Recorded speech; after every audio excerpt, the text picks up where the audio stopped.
আজ থেকে প্রায় ৭ বছর আগে দুর্গাপুজোর সময় গিয়েছিলাম লাস্ট মামাবাড়িতে। আবার এতদিন পরে যাচ্ছি। কেন যাইনি বলো তো?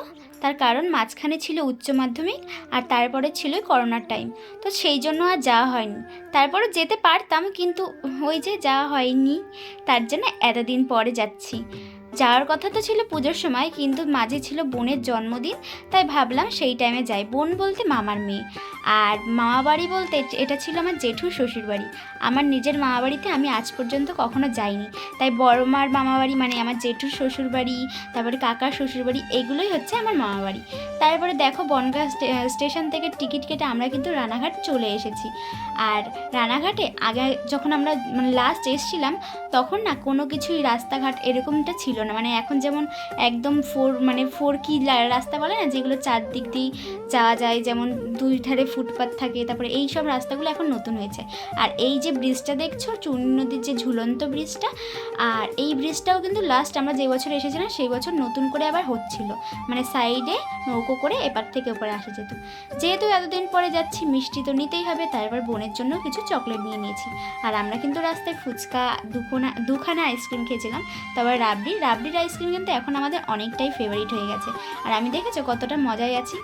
দেখতে দেখতে কিন্তু আমরা চলে এসেছি মামাবাড়িতে, আর এসে কিন্তু বোনের সাথে দেখা করে নিয়েছি। আর ও কিন্তু একদমই ফটো তুলতেও চায় না, আবার হচ্ছে ভিডিও করতেও চায় না। তাই বলছে তুমি কিন্তু আমার বাজে করে ভিডিও নিও না, তাহলে সেটা কিন্তু পোস্টে করো না। আমি বলেছিলাম যে দেখ, আমি কিন্তু কোনো বাজে কিছু ভিডিওতে দেখাবো না বা কিছু ইয়েও করবো না, তো তুই আসতে পারিস নিশ্চিন্তে। তারপরে দেখো কিন্তু এসে পোচপাচ দিতে শুরু করে দিয়েছে। তারপর মামি আমাদের সন্ধেবেলায় খাবার দিত, যদিও তখন সন্ধে ছিল না, রাত ৮টা মতো বেজে গেছিলো।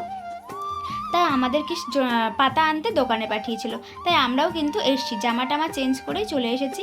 আর এসে একটু আমরা সিরিয়াল দেখছিলাম। বলো তো টিভিতে কী সিরিয়াল চলছে? জানলে কিন্তু অবশ্যই কমেন্ট করো। আর এটা কি ছিল?